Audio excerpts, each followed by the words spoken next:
If you leave aside any talk of substitution, what about this sacrifice for sin? What does the execution of Jesus by Roman imperial authority have to do with the theological concept of sacrifice for sin? Hold that question. Think of two other ones. Around the year 1600, Shakespeare said in As You Like It, "This old world is 6,000 years old." Why did he think the world started around 4000 BCE, as we say? Why does the Bible seem to say, if you count up all its time, that it all began about 4000 BCE? In fact, in the middle of the, I think it was 1640s, the theologians on both sides of the Irish Sea, Ussher in Ireland and Lightfoot in England, were busy working out the exact day, time, and date of the creation. And they all came out around 6,000 years ago.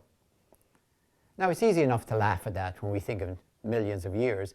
Why did they come up with 4000 BCE? You know, if you're making it up, why not a nice round number like 10,000 or 20,000? Why 4? So hold that question. Why does the Bible seem to think something really important like creation started, from our point of view, 6,000 years ago?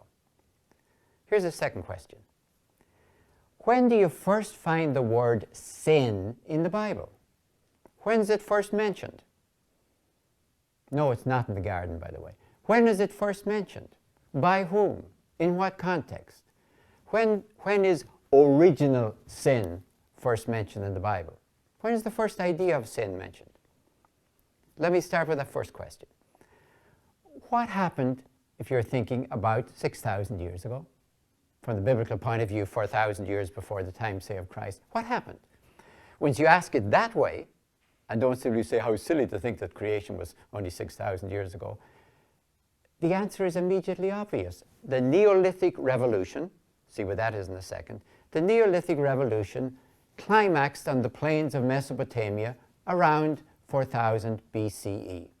What's the Neolithic Revolution and why on the plains of Mesopotamia? What we are doing is inventing, and I mean inventing, irrigated farming. The end of nomadic life for many people, or some people at least, and irrigated farming. On the Great Plains of Mesopotamia, between the Tigris and the Euphrates River, and the same thing is going to be happening in the Nile and other great rivers, but I'm focusing on Mesopotamia because that's what the Bible knows about. On the plains of Mesopotamia, between the great alluvial rivers. By alluvial rivers, I mean they bring down annual floods, they lay out either side, the water expands, and minerals are laid down, and it happens every year. And if you could set up irrigated farming, in other words, you weren't just swamped by the floods, but you were ready for the flood to come down, and you had your irrigated lines laid out, you could have rich farmland. You could have farming. You could settle down. So instead of wandering with your herds and your flocks, you could settle down. You could domesticate grains, like barley, wheat. You could domesticate animals, cattle, sheep, goats. And you could domesticate people, because you're going to organize them for irrigation, and once they're organized for irrigation, they can be organized for all sorts of other things, including protection, war, imperialism. So on the plains of Mesopotamia, archetypally, not only there, but especially there, they invented irrigated farming, the Neolithic Revolution, and also known as civilization. That's why Mesopotamia is called the cradle of civilization. So 6,000 years ago, something profound happened. Settle down farming. Pick up my second question. When is sin first mentioned in the Bible? By whom, when, and all the rest of it? Go to Genesis chapter 4. Genesis chapter 4 is the most succinct summary of the Neolithic Revolution ever written. And I'm not talking metaphorically, I'm talking literally, because it is talking about the Neolithic Revolution. Remember the story. Cain kills Abel. Everyone pretty much knows that. Cain kills Abel. But the important thing, Cain is the farmer. Abel is the herder. That's emphasized. Cain is the farmer. He offers to God the grain, the gifts of his grain. Abel is the herder, and of course he offers to God the sheep as a sacrifice. And by the way, you notice that God seems to be on Abel's side. God's the great conservative. God knows what's going to happen. Cain kills Abel. The farmer kills the herder. Footnote. It's not quite like Oklahoma. Rodgers and Hammerstein's Oklahoma says, no, the farmer and the herder can't be friends. The farmer kills the herder. That's exactly the same story we find among the Sumerians, who were the first people who went through the Neolithic Revolution, thought about it, wrote about it, because they'd invented writing, and we have their thoughts. And among their thoughts are the farmer and the herder. Now, in the Mesopotamian story, they managed to remain friends by sharing the water. The story in the Bible is more accurate to history, of course. The farmer kills the herder. Once the farmer arrives, the day of the herder is really finished. It's over. The next thing in the same story, read the whole chapter. The next thing that Cain does is build the first city. Farmer kills herder, builds city. You can imagine it's a headline in the Sumerian Times around 6,000 years ago. That's the summary of the Neolithic Revolution. Farmer kills herder, farmer kills herder, builds city, and of course in the long history of the human race, the city is going to doom the farmer, as we all know. So this is their summary of the Neolithic Revolution. What has sin to do with this? God says to Cain, before the murder, sin is crouching at the door, waiting to pounce, but you can beat it. That's terribly important. It's the first mention of sin. It's not something that can't be controlled. It is something that Cain cannot do. So the first time sin is mentioned, it is about Cain killing Abel. So then the great inaugural sin is fratricide. No. That's not the point. Cain kills Abel. And then God says, if anyone kills Cain, there'll be sevenfold vengeance. And when we're reading carelessly, as we usually do when we read the Bible, we think that's God threatening, if anyone kills Cain, I'll take out sevenfold. Not at all. This is the blood feud, the desert blood feud, already starting, that says Cain kills Abel. That's 1 and 1. If anyone kills Cain, his tribe will exact sevenfold vengeance. This is the great blood feud. And when you get to the end of that chapter, Lamech is a few generations after, I've forgotten, 4 or 5 generations, after Cain. He says, I've already killed somebody for hitting me. I've killed somebody for hitting me. That's escalation. And if anyone kills me, Lamech, my tribe will exact 70 times vengeance. So we've escalated within this chapter from 1 and 1, 7 and 1, to 70 to 1. What we find is in chapter 4 of Genesis, sin is, my term now, hyphenated, escalatory violence. Not just violence, but escalatory violence.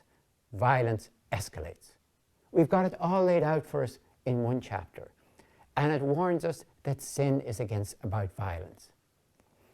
Now, sometimes when I've said this, I've got into arguments with people who say, oh, there's all sorts of other sins that don't involve violence. And I don't want to get into that argument. But the first time sin is mentioned in the Bible, mentioned by God, it's about escalatory violence that threatens God's world and God's people. So I'm taking that very seriously.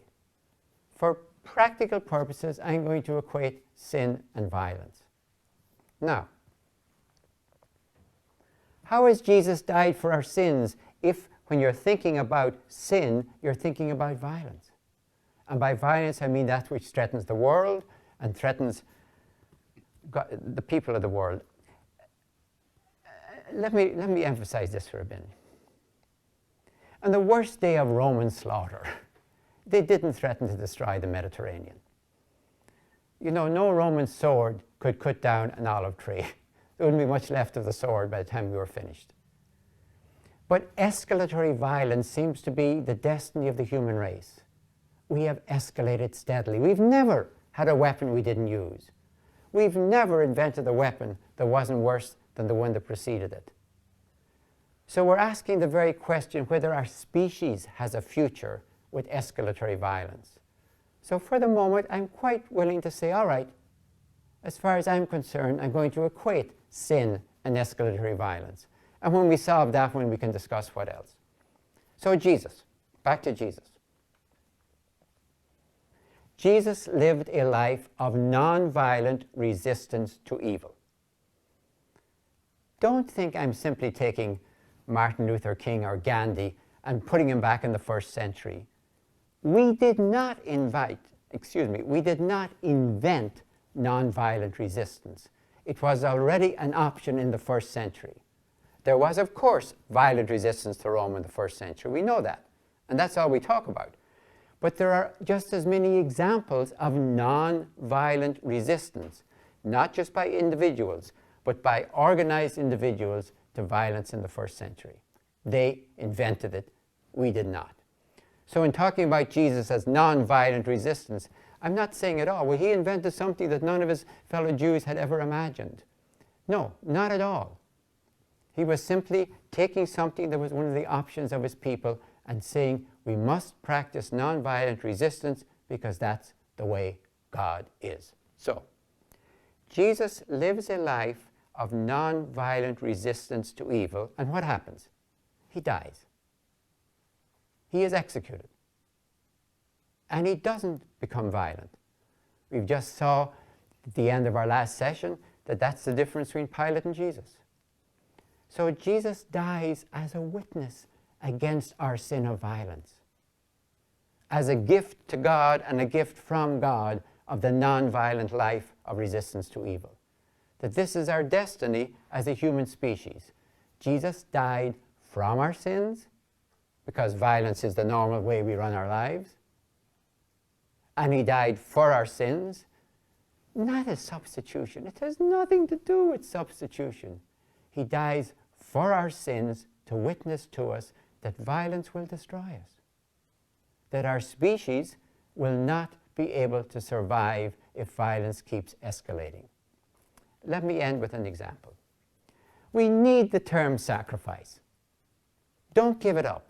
Don't think just because substitution is there that you can abandon sacrifice. In ordinary human life, every day we need it. Monday, January the 13th, 1982, Air Florida 90, lifted off from Washington National Airport. Inadequately de-iced and inadequately piloted. It barely got airborne before it crashed into the icy Potomac off the 14th Street Bridge. When it went down, only six people survived the first impact and managed to climb onto the tail, which was sticking up out of the icy waters. It took a while for the rescue helicopter to come.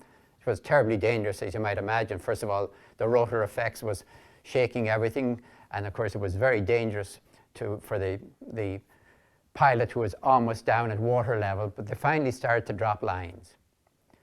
Ireland Williams Jr. was the first person. Before his name was known, he was called the sixth passenger. He caught the line and he passed it to the stewardess who was next to him, who was badly hurt. She was pulled to safety. And it moved down the line. Every time the line came down, he passed it on. Line down, passed it on. Until by the time the last person was pulled to safety, he sort of just drifted into the waters with hypothermia. He was actually the only person drowned that day. Everyone else was killed on impact or saved. Now, I don't know what term was used for that. But if the Washington Post said, man dies or man drowns, no. Man sacrifices his life. He gave up his life for others. For that we need the word sacrifice, and that's the word appropriate for the death of Jesus also.